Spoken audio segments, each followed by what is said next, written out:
Não sei se um medalhão na área da saúde está pronto para essa discussão, porque isso é uma discussão de vanguarda na China, discussão de vanguarda na Inglaterra. O Salvador, falam muito do Bukele sobre a parte de segurança. O Salvador está fazendo uma revolução nessa área. Eu sei que o senhor está se diferenciando aí do ex-presidente Jair Bolsonaro, mas a gente teve, na época do governo dele, aquela reunião em que o então ministro do Meio Ambiente, Ricardo Salles, disse que era para aproveitar o momento para passar a boiada que essa questão do licenciamento, nessa questão do licenciamento ambiental. As melhores cabeças das novas gerações estão vindo pra gente. Vê a necessidade de uma reforma do judiciário, de maneira geral, e de maneira específica. O senhor acha que algum ministro ou alguns ministros deveriam sofrer impeachment? E mais, o senhor acha que algum ministro ou alguns ministros deveriam estar presos? O que seria a sua proposta em relação a isso? E em relação a ampliar a Suprema Corte, o senhor também acha que tem que ter um número maior de ministros? Ampliando essa pergunta, com quem que o senhor governaria assim? O seu ministério seria o quê? Seria um ministério formado por quem? Por pessoas do Missão /MBL? Ou pessoas de outros partidos? Ou eventualmente técnicos? Como é que o senhor montaria a sua equipe? Essa é uma pergunta sensacional. Eu gosto muito disso, porque tem uma coisa legal nesse fenômeno que eu estou descrevendo, que assim, as melhores cabeças das novas gerações estão vindo pra gente. Então eu pude palestrar em Stanford, em Harvard, em Yale, para estudantes brasileiros. Todo mundo conhece o projeto, homens e mulheres ali, inclusive. A galera nas melhores faculdades no Brasil, mesmo numa cidade humilde, pobre, quando tem um jovem interessado em política, esse jovem gosta da gente. Então, há muito material humano interessante nas melhores empresas, nas melhores faculdades, gente com startups, gente que trabalha com tecnologia, disposto a participar conosco, que enxerga a gente como um governo de disrupção e que vai participar, não só participando da parte de propostas do Livro Amarelo, mas participaria do governo. O que eu não vou fazer, assim, de iniciar, eu não vou querer chamar um medalhão para falar que eu sou validado por um medalhão. Até porque o medalhão hoje tá desatualizado do que a gente precisa fazer. Se eu chamar um medalhão para falar de SUS, eventualmente ele não vai entender o impacto que machine learning, inteligência artificial vai ter no SUS. A gente vai fazer uma revolução no SUS. E a gente tem que trazer pessoas jovens para participar disso. E quando jovens, não só jovens de idade, jovem de cabeça. A gente vai entender assim, se você tiver prontuário único no SUS, se você tiver uma centralidade para você obter os dados sobre as pessoas, sobre as enfermidades, você vai poder gerir estoque, você vai poder ter uma capacidade preditiva sobre o avanço de determinadas doenças, que é sensacional. Eu não sei se um medalhão na área da saúde está pronto para essa discussão, porque isso é uma discussão de vanguarda na China, discussão de vanguarda na Inglaterra. O Salvador, falam muito do Bukele sobre a parte de segurança. O Salvador está fazendo uma revolução nessa área. Eu vou querer saber quem são as pessoas para trabalhar comigo nisso. E essas pessoas já existem. Então, seria um governo que eu vou procurar talentos novos, e essas pessoas já existem, para ser bem claro, para participar de soluções novas para o Brasil. Agora, pré-candidato, em relação à proposta de meio ambiente, o senhor falou esses dias que eu estava assistindo também, criticando o STF, sobre uma interferência, né, na questão do licenciamento ambiental. Eu sei que o senhor está se diferenciando aí do ex-presidente Jair Bolsonaro, mas a gente teve, na época do governo dele, aquela reunião em que o então ministro do Meio Ambiente, Ricardo Salles, disse que era para aproveitar o momento para passar a boiada que essa questão do licenciamento, nessa questão do licenciamento ambiental. O senhor falou que é uma questão também que, na sua visão, pelo que eu ouvi, atrapalha o desenvolvimento de obras. Mas e a questão do meio ambiente, mudanças climáticas, tudo isso que a gente está vivendo? Assim, pelo que eu sei, o senhor não é um terraplanista, né? O senhor acredita nas mudanças climáticas? Enfim, como é que o senhor junta essa necessidade de destravar licenciamento ambientais com o cuidado com o meio ambiente? Carla, eu realmente acredito em mudanças climáticas.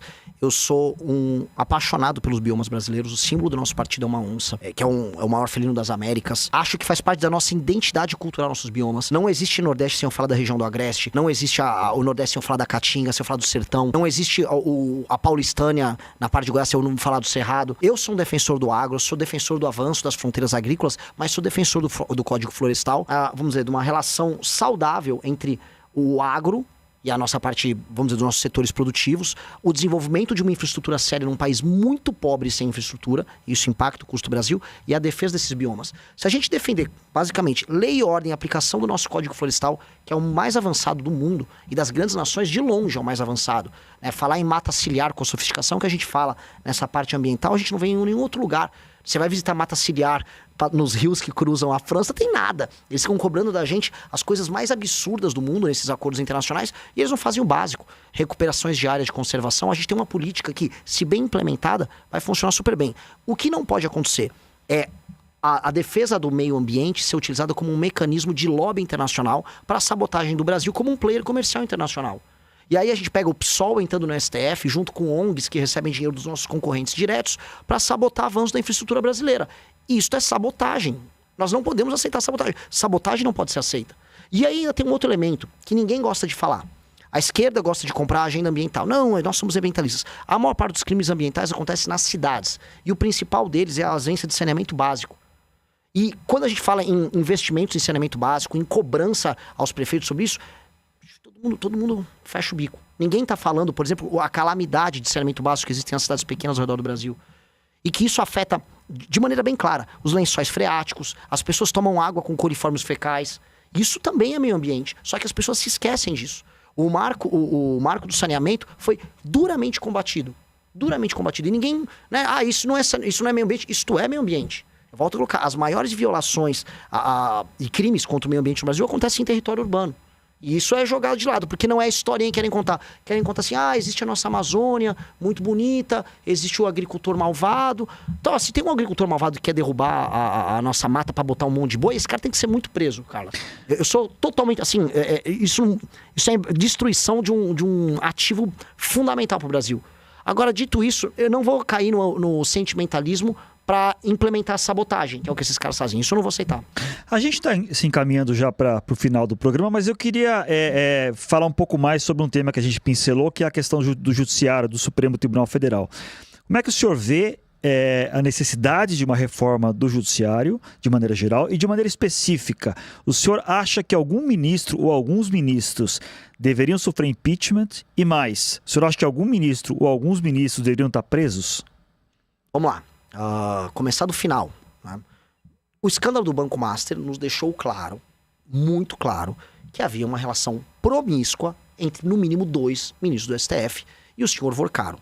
Contratos, e já foram demonstrados, inclusive, os depósitos e movimentação financeira, reuniões indecorosas que, em qualquer lugar do mundo, levariam a impeachment.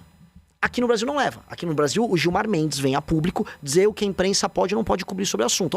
É pra cobrir a Faria Lima. Não! A relação promíscua na Faria Lima se deu muito por conta do poder político construído em Brasília, nos palácios do Planalto, no Congresso e no STF. Aí vão querer fingir demência. Então, impeachment de ministro do Supremo nesses casos, estou falando de bem objetivo, o caso do Alexandre de Moraes e do Dias Toffoli, deveria ser regra, é o que um país sério faria. Só que nós não somos hoje um país sério. O senhor defende o impeachment do Toffoli e do Moraes. E prisão. Quero ver a delação do Vorcaro para endereçar a prisão. Eu já pedi nas ruas, eu fiz 4 manifestações sobre eles esse ano. Em todas a gente pediu impeachment e nas 2 últimas prisão, porque é muito claro o envolvimento. Eu acho que eu tenho que tomar cuidado para não perder meus direitos políticos falando aqui, mas acho que ninguém nasceu ontem. Todo mundo sabe o que aconteceu ali. Todo mundo sabe que o senhor Vorcaro era o rei do tráfico de influência no Brasil. E ele fez isso onde ele pôde executar. Só que o Senado não faz isso, a começar, porque o senhor Flávio Bolsonaro tem rabo preso e uma dívida de gratidão com o Dias Toffoli e com o Gilmar Mendes, senão a carreira política dele não existiria. Portanto, os tais direitistas que enfrentam o STF sempre capturam pro STF. E 2, porque há um controle político do STF sobre o legislativo por conta do foro privilegiado. Se o STF julga as ações de quem julga eles, você fica numa disputa. E o parlamento sempre sai perdendo, porque também não é composto das pessoas mais incríveis e morais do mundo, né? Eu não imagino o Alcolumbo e o Renan Calheiros se reunindo para moralizar o STF. Eles querem se reunir para fazer negócios com o STF. Essa é a natureza dessas pessoas. Então tem que chegar um presidente da República que não tem rabo preso, que era o que imaginavam que o Bolsonaro ia fazer. Que não é próximo e que não tem uma agenda política com esses ministros do STF, como é o caso do Lula. E aí endereçar uma agenda sobre o judiciário. Não só na parte dos privilégios, penduricalhos, né, que não estão no topo do judiciário, mas sobre o STF, sobre decisões monocráticas que já passou e o Bolsonaro vetou, sobre o período, né, que eles sentam em cima dos processos lá quando eles pedem vistas, sobre escritórios de advocacia, sobre período de mandato, sobre o foro especial, o foro privilegiado não ser tocado pelo STF, mas sim por desembargadores selecionados que têm mandatos de 2 anos e não julgam parlamentares dos seus próprios estados. Medidas óbvias, naturais, e que transformem a Corte Constitucional numa Corte Constitucional e não numa última instância. Na Europa, a maior parte dos tribunais são cortes constitucionais, elas tratam de temas abstratos. Aqui no Brasil, a gente trata de tudo. Cara, só vou te passar a bola um segundo. 8 mil ações no Brasil no STF.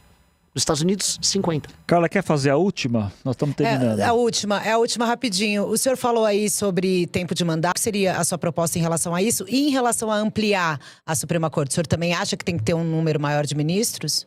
A ampliação é uma parte de uma estratégia muito brasileira da gambiarra. É o puxadinho pra gente conseguir compensar maiorias. Eu acho que a gente tem que pular a etapa do puxadinho. A gente tem que reformar para ter uma boa corte constitucional.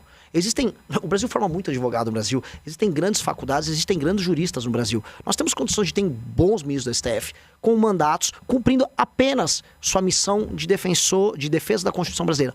Ponto. Discussão de temas abstratos. Hoje eles discutem temas concretos. E hoje eles ainda ficam tentados discutir esses temas concretos com o advogado do seu parente. Aí vira marmelada. Então, esses puxadinhos eu acho que não vale a pena. É como se a gente pegasse um problema e resolvesse com outro.